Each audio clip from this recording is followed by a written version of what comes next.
Good morning, everybody. Yes, we are going to start with a quiz today. I also have the roll sheet here, okay? So what I need you to do is fill this out for last week and this week, right? Okay. We didn't have lab this week, so let me cross that one out. All you need to do is put a check mark. That's it. You don't need to do anything else. Okay. So just be aware of that. I'm gonna start this over here, and we're gonna try and see if we can get it to go throughout the entire room, right? But the problem is there's sometimes big gaps, especially here at the front. So second row, whatever direction it ends up, make sure that these lovely people up here get the roll sheet, right? Okay. And then if we could sort of zigzag it back and forth, that would be great. Okay. Let's do a quiz. Remember when two positive charges are creating electric fields, that there's no connecting magnetic field line. We're not talking magnetic fields yet. So not magnetic field. Electric field lines? Electric field. Yeah, these weren't the field lines. These were the field vectors. Field vector. Yes. Oh, but there's still one going from one Yes. to infinity. Yes. Yes. Okay.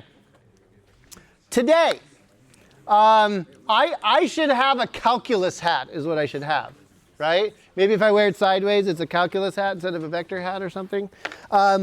Because this is peak calculus day. It really is. Okay, we're gonna use our calculus like nobody's business. But the good news is by the end of this lecture, we will have down most of the situations and geometries that you will need to be able to replicate, know, and understand and set up. We're going to do the electric fields. We did an electric field of a bar already. We're going to do electric field of a ring. We're going to do electric field of a disk. We're going to do electric field of an arc of charge in space. Like we're going to try and do the whole enchilada here. And it lands on you like a ton of bricks. It really does. And because not only are we going to do calculus, we're going to do vectors, and we're going to do it in 3 dimensions. Okay? So it's a lot. So just kind of prepare your minds for what is about to happen. I'm sorry. Oh, it's just bad. Okay, so let's start with an axis. Okay. Well, okay. What does a ring look like? Halo, planet, right? Okay. So we've done the electric field of a rod that's stretched out straight in space. And what I want to do is I want to take that rod and turn it into a ring. Okay? So it's still like a line of charge, but it's in a ring. And all my demonstration stuff is over at the old building. I had a big ring I could have brought, but oh well. How do you draw this? Okay. Bear with me. Let's see if I can do this. Where's my shape tool? Right there. Okay. So I'm going to attempt to draw that didn't work. I'm going to attempt to draw a ring. Okay, that was pretty good. I'm drawing the ring sort of in 3 dimensions. I don't know if you can kind of see it here. Okay, but I'm going to draw like an X and Y, and then there's going to be like, I don't want to draw it because it's going to get messy, but there's like a Z-axis right here, okay, where instead of looking at the ring like face on, like the ring's like this, okay, I've turned it. We're trying to look at it kind of sideways, right? Where we have an axis that runs through the center of the ring. And what we're going to do is we're going to try to find the electric field at a point on the x-axis of this ring. You can see how this is kind of hard to draw, right? If I drew the ring like sort of flat on, then I'm looking for the electric field like somewhere out here in front of the screen. And if I drew it like sideways on, my ring would look like that, right? and my x-axis, and I'd be looking, so right? So this picture over here is my attempt at trying to draw the ring, not exactly edge on, not face on, but somewhere like in between that we can kind of see what's going on here. I know, I apologize. It's awkward. I could probably use computer graphics to do it better, but I do like being able to show you that you can do this without a computer's three-dimensional ability, right? Because not everybody has access to that. All right, we're going to find the electric field at that point. What are we looking for? Electric field. How are we going to find it? By adding up little pieces of electric field, right? Simple statement, not supposed to be a hard start there, right? So this ring, like the line of charge that we had before, we're going to break it up into little tiny point charges. So our little piece, these little contributions of the electric field are going to be little tiny pieces of charge at distance and r vectors and all that kind of stuff. So we're going to use our point charge just like we did with the line, but we've got to be careful with what's going on in space here and all that kind of stuff. So we need to figure out, what do you want to do first? R vector or dq? I heard R vector first, so we're going to do that. You guys are too slow. R vector. So to do R vector, where does R vector start? At wherever a charge is, right? The thing that's making electric field. Where does it end? Where we're trying to find, right, the electric field. Okay, so I know it ends at point P, but now I have to pick like a representative charge on this ring. And I can pick it anywhere on the ring, because eventually we're going to teach the integral to go around the ring. Okay, so I'm going to pick it right up here on the y-axis. It tends to be a little bit of maybe an easier place to draw or to think about it. Okay, and so my r vector is going to come from that top part of the ring and end right at point P. This is my r vector. So we're going to say that point P is some distance x from the center of the ring, and that the radius of the ring will be a. Why am I not using r for the radius of the ring? Because I'm using r vector for other things, right? So in physics, we tend to reach for other symbols for radiuses, especially when r vector is involved. All right. Can you just kind of, based on the picture there, tell me what r vector is? It's not AI. R vector is going to be x I hat. How far does it point in the x direction? X, right? Some distance x from the center of the ring, okay? And what direction is it doing it? Positive x, right? And then, what does it do in the y direction? It goes down, right? It goes over positive x and then down to get to point P from the top of that ring. So I'm going to write that as minus a j hat. Now, if you're thinking, but Mr. Balogh, what would happen if you picked, say, the bottom of the ring, right? Wouldn't that r vector point up, like positive x, but positive a? My answer is yes, it would. But I'm going to trust that the integral can handle that, right? As I work my way around this circle in integration, I've got to be able to make sure that my integral has that feature where if I get into like starting at 0 and then going around to pi, like when you go around the unit circle, what happens to the signs of the vector directions of x and y? They kind of swap and they have built-in negatives when you're in the second quadrant and all that kind of stuff, right? So I'm going to lean on like the unit circle and definitions of mathematics and hope that this is going to be captured, right? This switching of directions will be captured. Well, let's see what happens. You got to start somewhere, play around with it a little bit, see where it leads you. Okay, so what does that mean the magnitude of r vector is? All right, there we go. So now I can write out my dE. K, we'll do dq in a second, all over r cubed. So that's going to be x squared plus a squared to the 3/2. It was cubed and then square rooted, right? And then I'm going to have x I hat minus a j hat right there. Okay, so I'm going to go ahead and pitch that into my integral right now. I know I haven't done dq yet. Integral k dq all over all of this junk, 3/2 xi minus aj. And all right, so I haven't yet put this integral into, I haven't fixed dq yet, but I want to take a look at what I've got. I need to try and figure out my limits a little bit, and I got to figure out dq, but I just want to take a breath here and think about what I've got. Are there things in this integration that are constant, that aren't going to change no matter where I am sort of on this circle?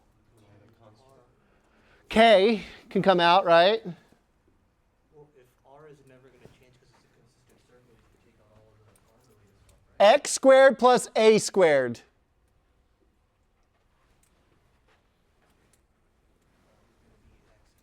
Are we always the same distance from the ring no matter where we are on the ring?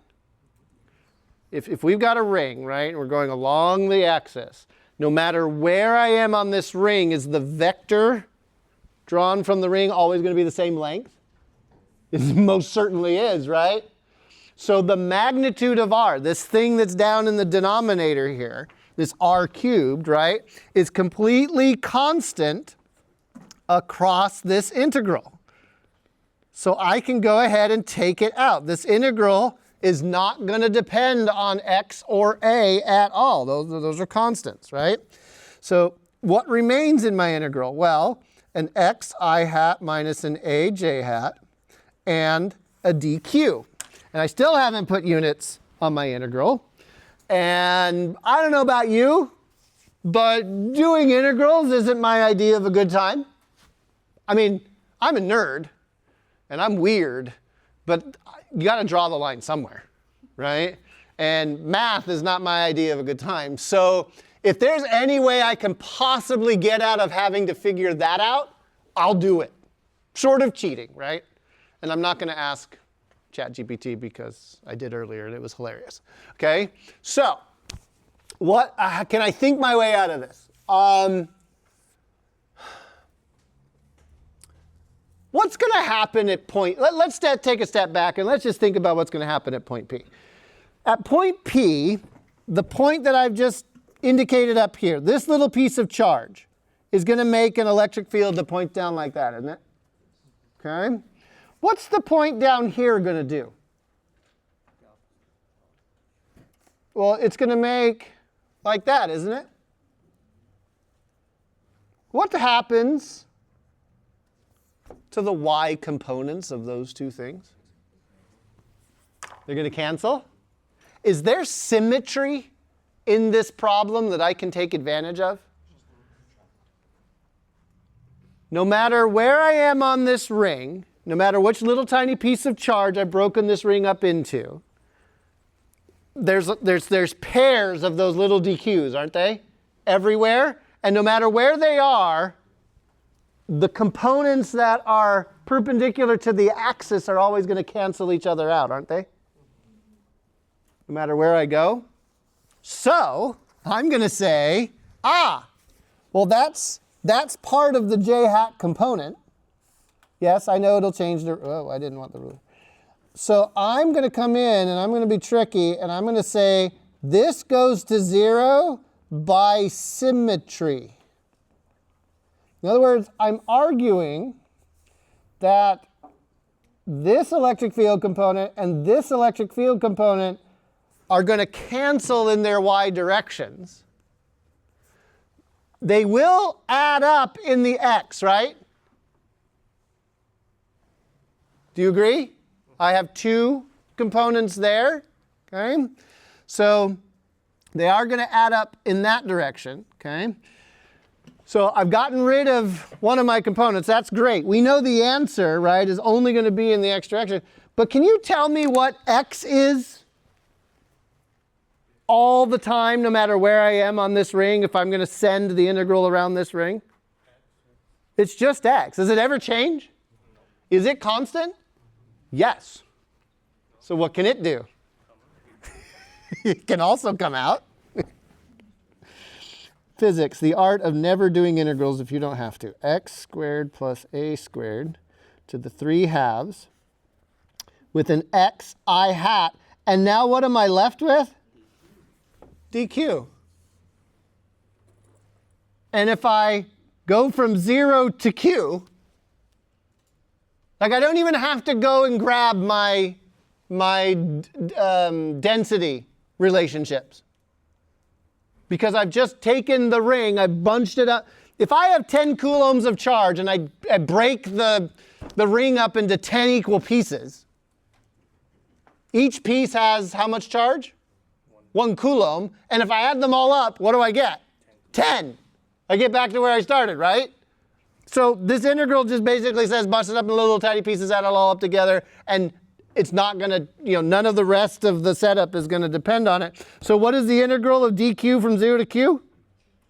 Q. So the electric field at point P is going to be k x I hat all over x squared plus a squared to the 3/2 with a q. And there you go. There is the electric field on the central axis of a ring of charge. Why would you ever want to know that? A test question? Oh, test question. Well, of course, there's the practical thing of I could ask it on a test, right? But in practical terms, yeah. See, nobody knows this stuff anymore, okay? That's because televisions went away. There used to be antennas on the tops of televisions. The antennas have moved off the televisions into what?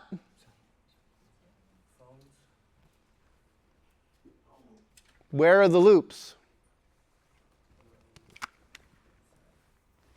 Okay? There's loops in there for charging. There's loops in there for getting the Wi-Fi. There's loops in there for getting your LTEs or your 5Gs or whatever it is you want, right? Okay? There's all kinds of charged rings sitting around you, and understanding how to get those charges to do our bidding means being able to get TikTok or not. Well, I guess that's a government thing, right? But were you guys just rocked to the core when TikTok went dark? I deleted it. You already deleted it? Okay. Yeah. No surprise all the white men in government are behind the times, right? And that the teenagers have already moved on to some other thing. All right. So what just happened here?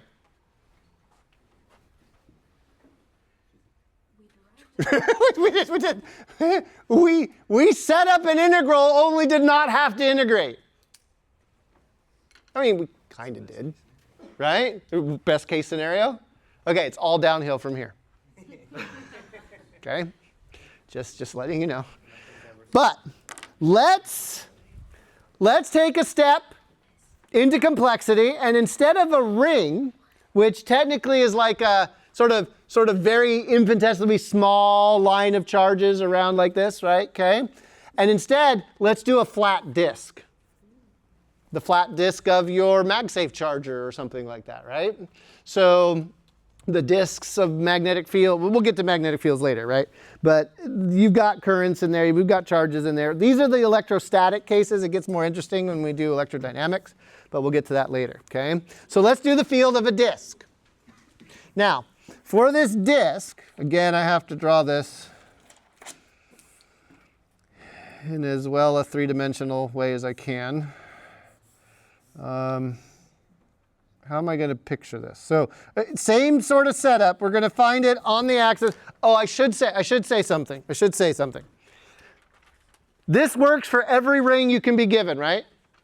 If you have a complete ring and you want to know the electric field any like a distance of 2 meters away from the center of the ring, you can use it. Do you have to reinvent the wheel?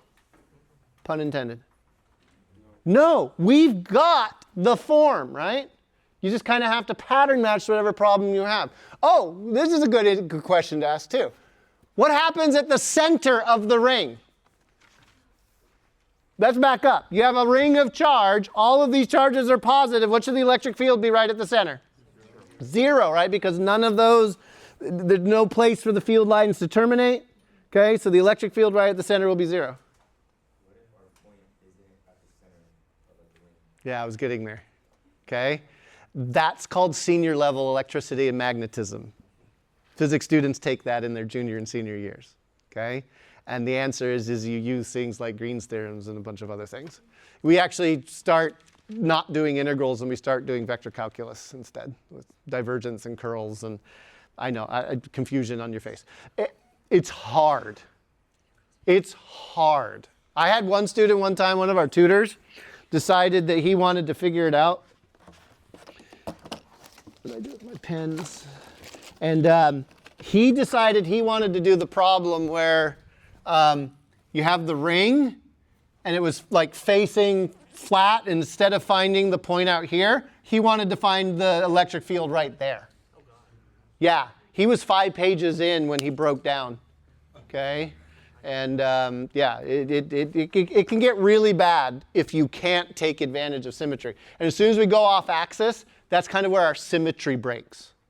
We can't make these arguments like the A vector, right? The AJ is going to cancel out. So yeah, we are doing the very simplest of these forms, but it's a decent question, right? When you get off axis, it goes bad. Are we assuming like perfect circles and all that? Yeah. Okay, because it'd be multiple intervals. Right. If it wasn't a perfect circle, yeah, we'd be in trouble.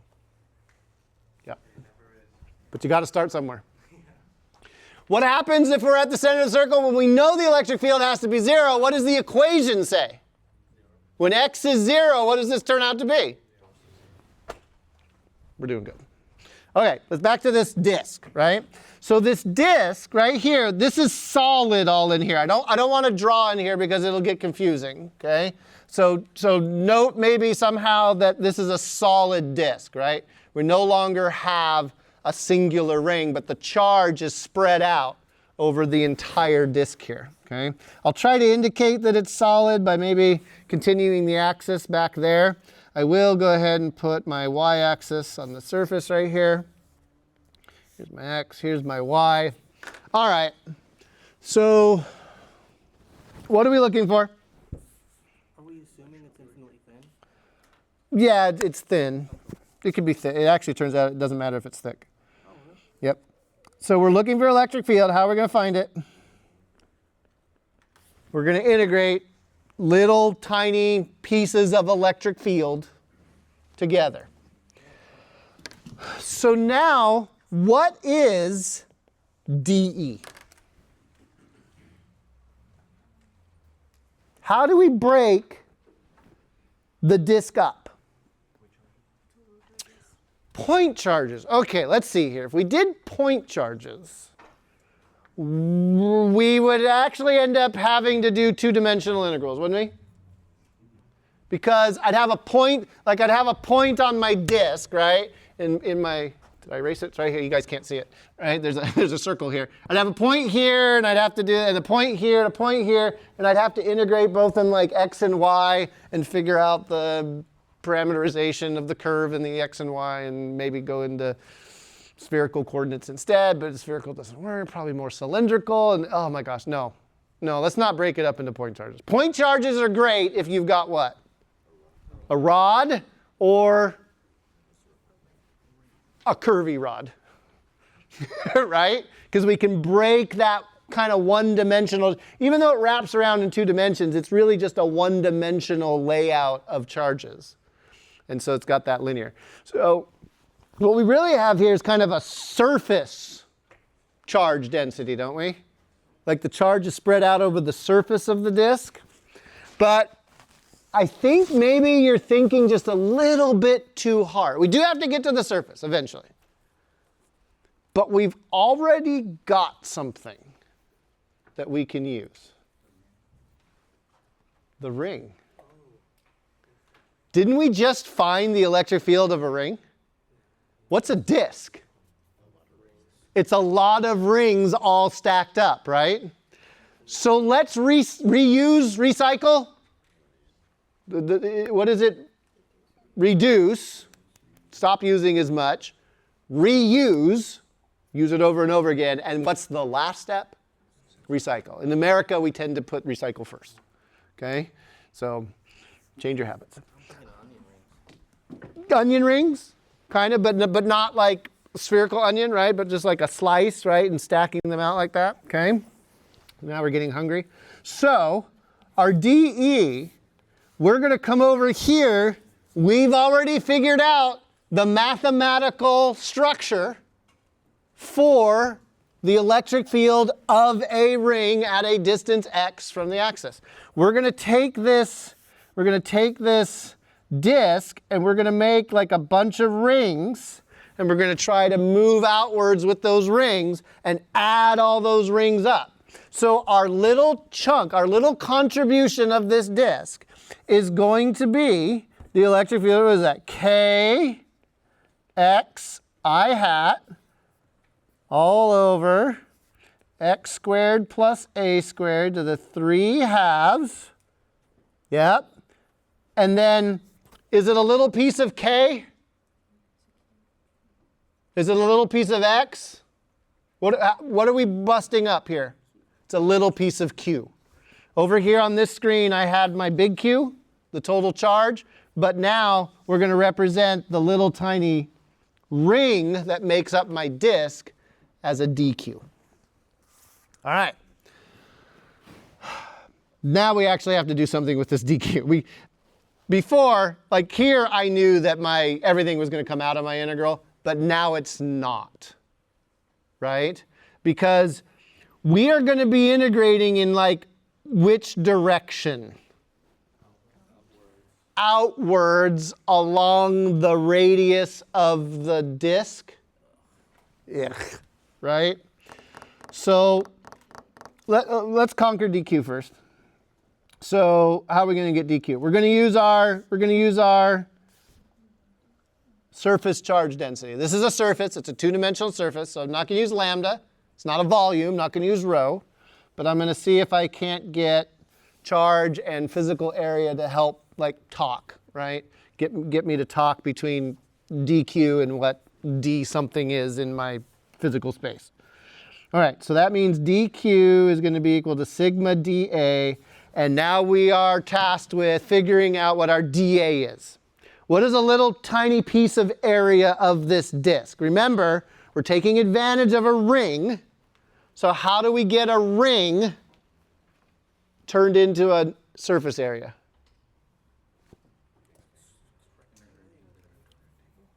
We take a circumference and then multiply by a change in R, right? So I'm going to have a little tiny strip of area. So what's the circumference of a circle? It's going to be 2 pi r. And then what's my bump out?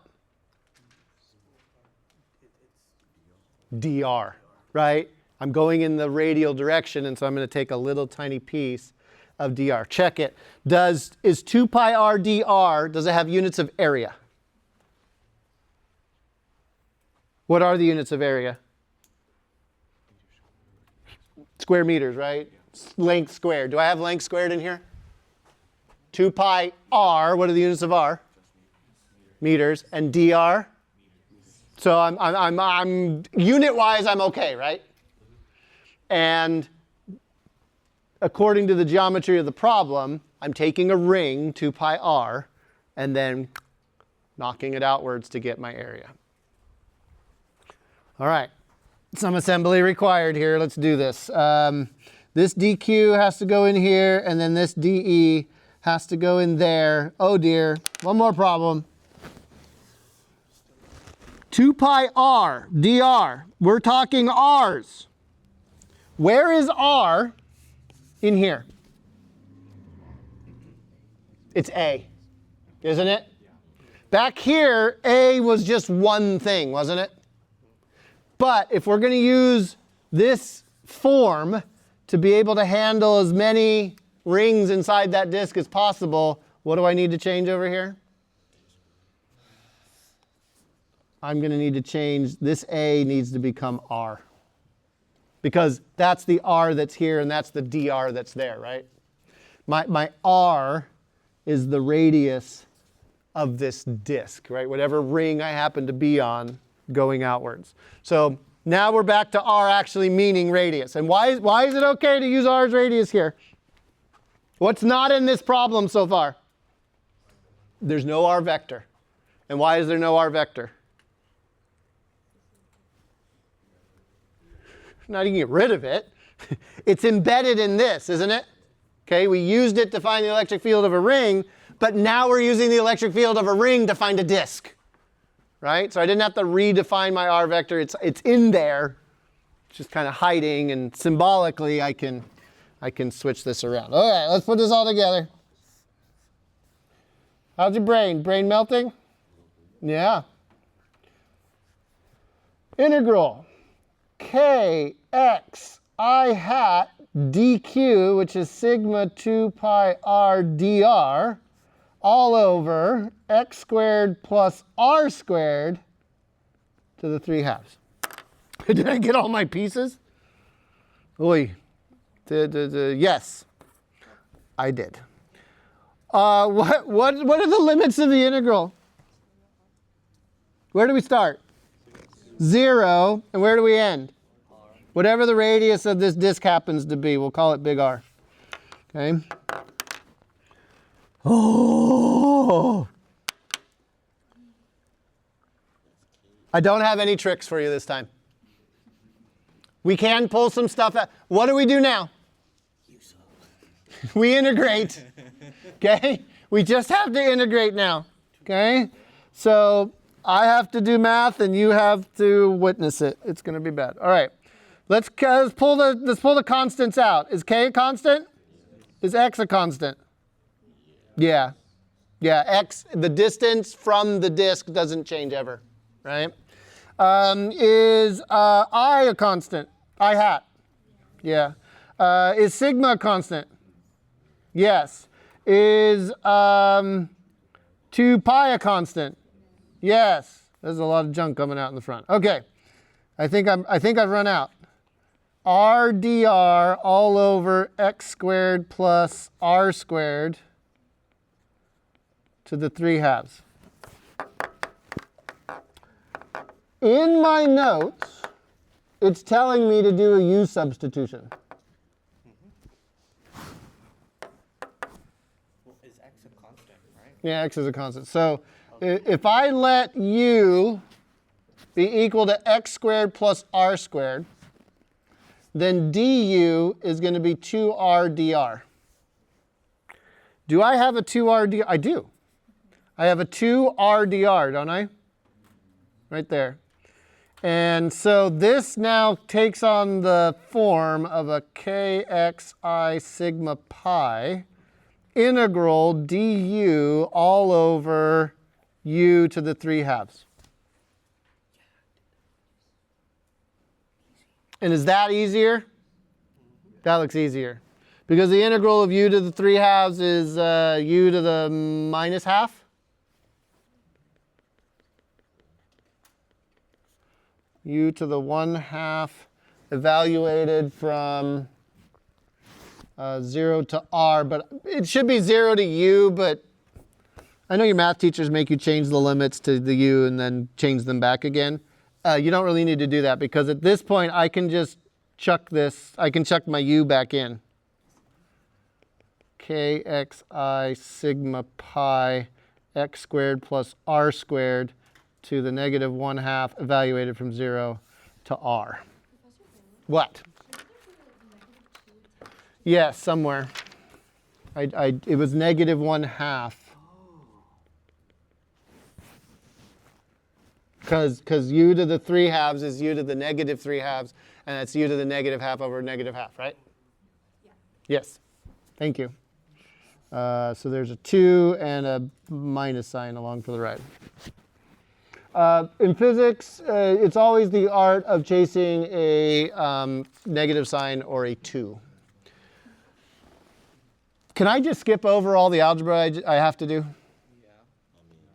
Because it's 1 over the magnitude. Basically, this is what, so this is my AMO step. My students will know what that means. What does that mean? A miracle occurred. Okay? Somewhere between there and there, a bunch of algebra happened. And this is what I got. I got 2k sigma pi 1 minus x all over x squared plus r squared. That's a squared to the 1/2. That's the simplified version. Will you guys please verify that I did that algebra? Right? You're seeing algebra? Okay. All right. I actually did the work. It's just I wanted to save time.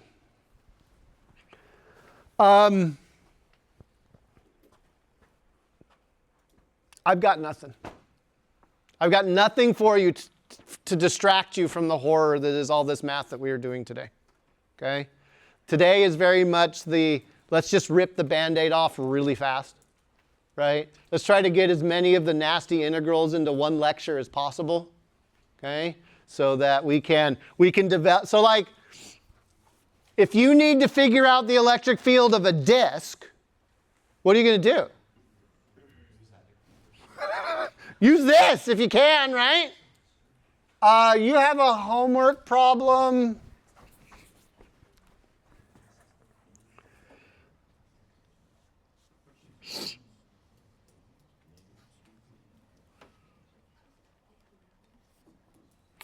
So you have a homework problem where I think they're asking you to, so here's a disk and it's got a hole cut out of it. So like this is the solid part right here. Oops, it thought I wanted to erase. Okay, and then they put it like on an axis and they're like up here, find the electric field of this structure, right? So this is like a solid disk that's had the middle punched out of it, okay? And I believe even in the problem, they give you a hint. You can solve this by doing a full disk and then adding to it a smaller disk that's got the opposite surface charge density on it. So instead of reinventing the wheel, instead of having to come up with, I don't know, a new or similar integral with maybe the limits only go from like, instead of 0 to r, they go from half the radius to the full radius, whatever, right? Okay. We know the electric field of this, don't we? What is the electric field of that disk? That box, right? For whatever radius they give me, whatever distance they want to find, I plug in those radii, I plug in that distance, boom, it's done. And then what's the electric field of this? Same thing, it's just going to have a negative sign on it. And when I superimpose mathematically those two things, what am I going to get? I'm going to get the one with the hole in it. So this is the kind of thinking physicists are best at. How do we avoid doing math? Right? Do it once, derive it once, and then use it as often as possible, right? Okay? Which is why you'll always see me, did this in 4A constantly, I'm doing it in here. I'm like doing everything in symbols, right? Not putting numbers in, because symbols can be reused. They can be recycled. I'd like to reduce them. We can't do that. So one of the problems, if I can distract your brain for just a second, of physics 4B is that unlike 4A, where in my class there was a lot of kind of hand-holding and I led you through the process and I didn't derive things. I think I derived things maybe 3 times that entire semester. You guys remember the elastic collision derivation, right? That was me flexing some physics muscles, okay? In here, in physics 4b, I revert a little bit. And we're deriving things together in class so that you can go use them, right? There's less of me showing you how to use them in class and more of the developing of the tools in class. But that's okay. You're more grown up now, okay? You can handle it. I know you can. I've watched thousands of you do it, okay? So you'll make it. You'll make it, okay? All right. We did the electric field of a disk. I talked about giving little hints on the homework. What homework is due this weekend? I'm lost. 21? Seems like so long ago, doesn't it? The homework doesn't feel like long ago. Yeah, okay?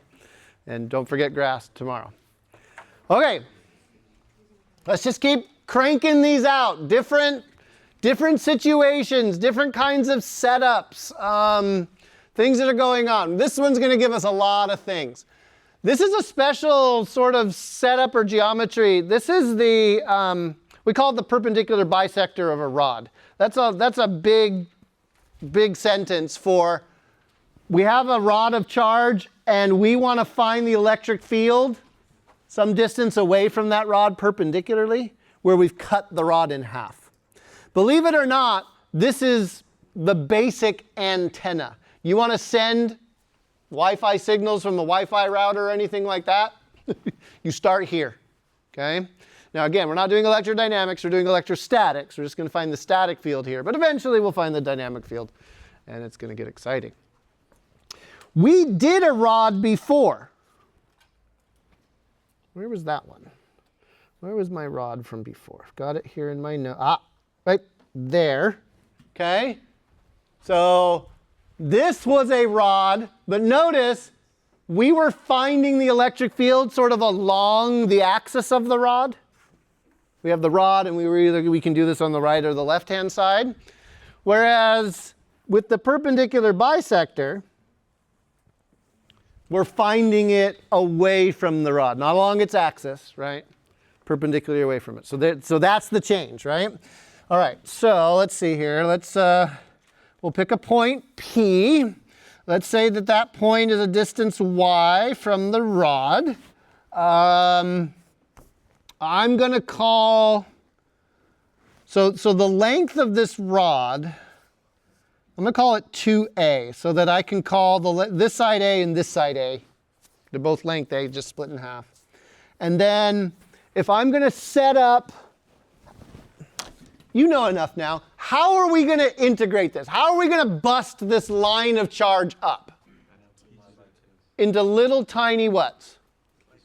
Point charges, right? Little tiny chunks of charge, right? So you already know, before we write anything down, that our integral is going to go along which direction? Well, it's going to be dq, but what is dq eventually going to have to be? Along the x, right? You're going to chunk, chunk, chunk, chunk, chunk, just chopping up this thing, right? And adding up everything that's going on. So I'm going to pick a little tiny point somewhere, right there, okay, this section, and I'm going to define my r vector. I'm breaking don't break your own rules, Mr. Balogh. We're going to find the electric field at point P. We're going to do it by adding up all the electric fields. See, I'm already jumping into figuring out what dE is, right? dE I know is going to be k dq over r cubed r vector. So now I'm trying to find r vector. Where does r vector start? On my little dq, right? And where does it end? At point P. Here's my r vector. Okay. This r vector, that little dq is a distance x away. So just from the picture, can you tell me what r vector is? It's x times negative I hat plus yj. Why is it negative x I hat? It points to the left first, right? That was a bad sentence. It points to the left, correct? Okay? And then it goes up. So it moves, r points negative x, positive y. All right. Magnitude of r. X squared plus y squared. Square root. All right, that's easy. So, can I put all this together now? Electric field at point P. Integral k, oh, I didn't get my dq. All over x squared plus y squared to the 3/2. Negative xi plus yj. My dq. It's going to be lambda dx. I'm now taking some shortcuts, right? Because lambda is q over L, which is dq over dl, which is dq over dx. All right, that hasn't changed, so I'm going to go ahead and fix that right there. This is lambda dx. How are we doing here? Did I get all, I got all my, oh, what are my limits? 0 to x. I Hmm, mean 0 to no, a. no. Negative a to a. Oh, I thought we were doing that. No, we're doing both sides, right? Doing both sides. So, okay, question. If we're doing both sides, and let's say we're over here now, how does our vector know to flip its direction? What are the values of x on the left-hand side of 0? They're negative, and a negative x times a negative I hat becomes a, it's like magic, isn't it? Our vector is like magic. It just handles stuff for us, okay? But is there a symmetry argument to be made here? Aha! Because whatever partner I've got on this side is going to make electric field that way. So what way are we only ever going to get our electric field? Straight up. Do we have to worry about any x components? No. So what can I say about the x, negative xi hat? 0 by symmetry. Okay. On an exam, if you answer, this is the answer because of symmetry, you better be right. Right? Okay? Yes, the answer is always the square root of 2gh as long as it's the square root of 2gh. Right? Like symmetry is a great tool. Just try not to apply it incorrectly, right? Don't say, oh, well, this part of my integral goes away by symmetry when there's no symmetry in the problem, right? You guys have lots of high symmetry, so you could get lucky. All right, so that leaves, and by the way, if you didn't, did I show this? Do I have the slide for this one? I might not have the slide for this one. Where is it? 22. Did I do it? Yeah. Okay. So if you look at, there's two integrals right here, aren't there? Do you see two integrals? I do. Why are there two? Two sides. Symmetry. We have x I hat plus y j hat, right? There's two terms inside of this. So one of these integrals, the integral from negative a to a of, the form is x all over x squared plus y squared to the 3/2 dx. I've stripped out all of the constants and things. I'm just worried about the form of the integral, right? So what I did is I went and asked Wolfram alpha. Okay? I asked it to integrate that function, just the basic math function, across a symmetric set of, I put in L over 2 and positive L over, negative L over 2, right? What does it say the answer for that integral is? 0. It's a symmetric integral, okay? And symmetric integrals just wipe themselves out. And so we can argue, we can either do the math, right? Okay, and prove it, or we can just say, well, they could cancel each other out, so why bother? In physics, they cancel each other out because of symmetry, why bother, is perfectly acceptable. Not just in my class, I'm talking about like in all of physics. Drives mathematicians nuts. On top of that, that's supposed to be an x or a y? Up here, right here? Yeah, it's an x. I pulled off the x component. The xi hat, I pulled it out and only kept the form, the functional form. I didn't care about negatives and k's and sigmas and blah, blah, blah. Those are along for the ride. The y, though, is not symmetric. Not strictly symmetric. It's doing something else. We'll get to that one in a second. I just want to point out, so physicists are so bad that we will often make arguments along the following lines. So Richard Feynman, anybody know who Richard Feynman was? Famous, yeah, okay, so he Nobel Prize, quantum electrodynamics. Modern, like Einstein kind of guy. He one time was showing a room full of physicists and mathematicians a proof of something in physics.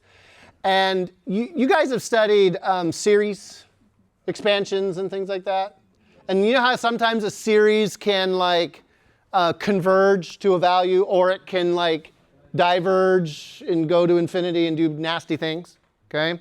Well, in math, you're supposed to show how that works or something. Richard Feynman was going along and he threw up a series thing to prove something, and one of the parts diverged, and he just crossed it out and kept going with the convergent part.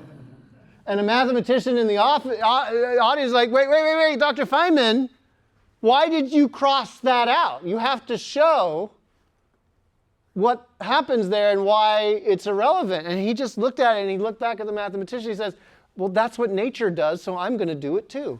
And he did that. He just kept going, right? This is why physicists make very poor mathematicians, right? If it doesn't serve us, we'll just throw it away, right?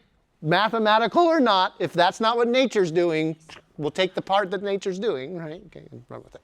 So yeah, this is a trick. It's not just me being lazy.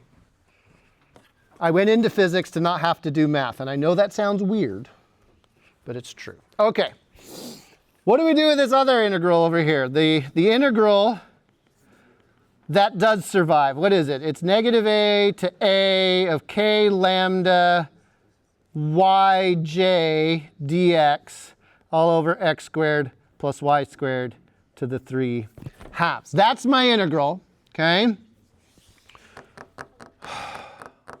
What's constant here? K lambda yj. And then I have dx all over x squared plus y squared to the 3 halves. So let's talk about doing integrals in this class. You know how to do u sub, you know how to do integration by parts. You probably know several other methods that I have forgotten. They're just it's been 28 years since I took calculus. 5B, calculus 6, math 6. So how are you doing integrals in this class? What's the easy way? Plug it into computer, right? Okay? I have not solved an integral by hand in like 27 years because I had Mathematica, and now I have Mathematica in the form of Wolfram Alpha. Okay? So I went and I asked it, just integrate this thing for me. I could have put in all the symbols and stuff, but I boiled it down to the raw, like functional form, right? And maybe this would have come out in some kind of u sub. I don't know what the method it did. I did not want to see the step-by-step solution because I could care less, right? And then I know that this integral has this form. So can you do that in your homework? Yeah! By all means, right? Wolfram Alpha is your friend, right? Can you do this on the exam? I'd really love to be able to give you a proper exam on a computer, right? Where I can guarantee the integrity of your work, but also give you tools that would allow you to look up information and do integrals really fast and all that kind of stuff. Formula sheet? I can do one better. And I know this is a bit of an old technology. Okay? But if you go to Wiley Plus, I know this looks like this is the old version of Wiley Plus. You go to the book and you go to the appendix. In the appendix is this sheet. Do you know what this is? It's an integral table. Now, have you anybody been taught how to use integral tables? Your math teachers, some of them did? Okay. An integral table is simply a list of integrals, their basic functional forms, and what the answer is for that integral. There are tables that extend in the tens of thousands of entries, okay? The CRC handbook that they use in chemistry is got like the middle section, the middle 500 pages, is nothing but integral tables. For every, I want to break this to you. I would like to do it gently, but I'm just going to do it rough. Every integral has been solved. All the ones that are possible to do have been done. I'm sure mathematicians would argue that there's some that are undiscovered, whatever. I don't care. Okay? All of the ones that we need are done. They're in tables. Wolfram Alpha knows how to do them. What does this mean for you? On the exam, I'm going to give you this exact table that you see on the screen. Not the 10,000 one. Okay? Because notice, as far as your book is concerned, there's only 21 that are necessary. And of that, there's only like 3 that we really use. Because some of these entries are dumb. Number 1. I mean, for completeness, it's great. But for utility, not so much, right? 15 or 16? I hope not. Right? All these little functional factors. Okay, so I will give this to you. But let me tell you something else that I tend to do on exams. And I'll probably do it for your exam. Because I do this all the time. In my opinion, I don't care if you know how to do an integral. I really don't. Okay? You've taken the prerequisites to get to this class. Somewhere in there you're supposed to learn how to integrate. Fine. It's not my business to know. Maybe I should be a better teacher and expect it of you, but I don't care. Where you're going to hate me is that I'm going to expect you to be able to communicate how you're setting up your integral. I don't know if you've noticed, but I'm big on setup, right? Show me that you understand how to get a problem into a mathematical form. So on the exam, the focus is going to be almost entirely on that setup. And so what's some way that I could shortcut having to do an integral but still test you on your ability to set up integrals? I can give you a problem and then I could say like, here's several integrals. Which of these is correct for this situation?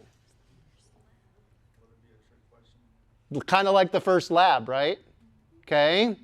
And so now I'm getting at what I feel is the important part of physics and what you need to know, which is this ability to not just like any monkey or Wolfram Alpha turn the crank. I want to know, can you set this up? Can you take the physical universe and put it into a mathematical form so that we can run with it? So some problems might end with set up the integral but don't get an answer. In which case I'm grading your setup, right? Other questions could be like multiple guess. Which of these is the correct integral for this situation, right? I can shortcut having to do integrals on tests, right? I can make it so that a 10-minute problem involves exactly 0 math, like cranking through an integral, right? And you're going to come to me saying, Mr. Balogh, can you please just give me a list of integrals to solve? That's easier. And you're right.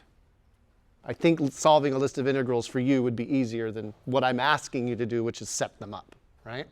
So just be aware of that. I have ways to make it so that on exams, you're not wasting time with integration that I consider to be pointless, right? But I can still find out what you've learned about setting them up. So you'll get this. You may or may not need it. For this particular problem, however, the one that we need is actually on this table. What was the form? Back to our problem. We have dx over x squared plus something squared, right? This is the form of our integral. I better write that down somewhere because I'm going to forget what it is. So my integral is the form of dx all over x squared plus constant squared. The y is constant, right? It's not doing anything here, okay? To the 3 halves. And the question is, do I have an entry in my table? So obviously, Wolfram Alpha knows how to do it. But is there, oh, there it is. It's number 19. So on the table, 19 is sitting down here. Let me make it just a little bit bigger. So there's 19, okay? Notice how the integral dx over x squared plus a squared to the 3 halves. X squared plus a squared to the 3 halves, right? I'm following the form of the integral. And what does it say the answer is for that? X over a squared. But what's my a? It's y. So y squared, x squared plus y squared to the 1/2. Right? And there, I didn't have to do parts. I didn't have to do whatever. I just look on my integral table, and I pull off the one that I need. And I can go on with my life. This is going to be k lambda yj of this thing. X over y squared, x squared plus y squared to the 1/2. I got everything? Yep. Evaluated from negative a to positive a. That's how you not do integrals. Will you please verify at the front row that I did a bunch of algebra? Okay. Doing a bunch of algebra gets me to the electric field at point P is K, big Q, little j, j hat rather, over y times the square root of a squared plus y squared. The lambda in here, the lambda became a q over a 2a. Q over L. So that's why big Q showed back up again. All right. What's the thing in the box? It's the electric field along the perpendicular bisect of a rod of charge, right? A line of charge. A represents what? Like half the length of the rod, right? So if you get a perpendicular bisector and they say it's 2 meters long, what are you going to put in for A? 1, right? The Y, if you want to know it 2 centimeters away from the rod, you would put in 0.02 meters, right? So you can just, now every perpendicular bisector is going to be this answer, okay? Just know how to put the information in correctly. So that's great for that, but can we, yes? Is it I hat or J hat?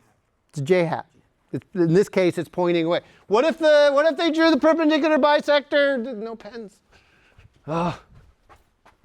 What did I do with it? Right here. What if the perpendicular bisector were like this? Do you panic? No. Instead of Y, it would be great. We're done. Right? Okay. All right. We can do more, and we will. Check this out. What if Y were a whole lot bigger than L, the length of the rod? That double greater than sign, right? Where A is equal to L over 2. That double greater than sign means a whole lot bigger than. Okay? So what are we saying? Y is going to do what? It's going to be a lot taller. Really, really big, right? Okay? And the length of the rod in comparison is going to be Really, really small. Functionally, what happens over here? We get the electric field becomes KQJ all over y times the square root, and now inside of that square root, how big is the a compared to the y? The a squared compared to the y squared? It's really tiny. It's insignificant, right? So we end up with just basically a y squared. I probably shouldn't put equals here. Even the physicists would get upset at that. Kind of proportional, about proportional to, right? What is this? KQ over y squared.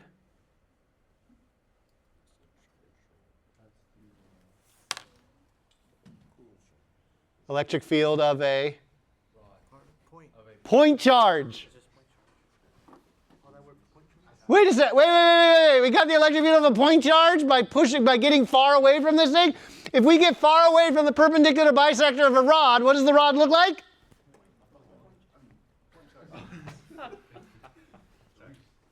Right? And the other thing we can do, the other bonus, golly, I'm running out of space. Let's grab this. Come on. Copy that and get a new page and paste it. Ooh, watching old people do stuff. Okay. So let's massage this just a little bit. Ooh, don't have time for this.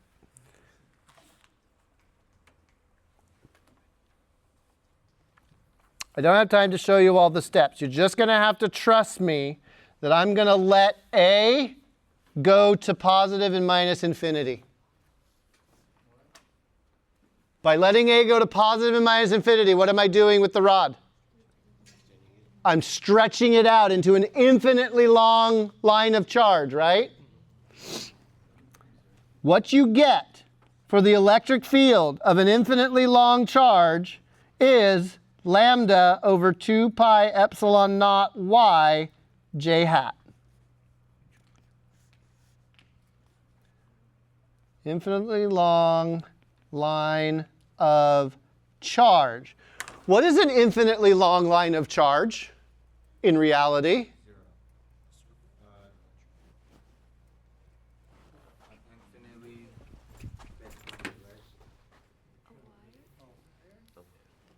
A wire. Wait, really? Let's go. We just found the electric field of a wire. Why would we want to know the electric field of a wire? I want to charge something. Right? It was a slog to get there. Mr. Bailey, you could have just started with that. Well, no, I couldn't have. Because I wanted you to see where it came from.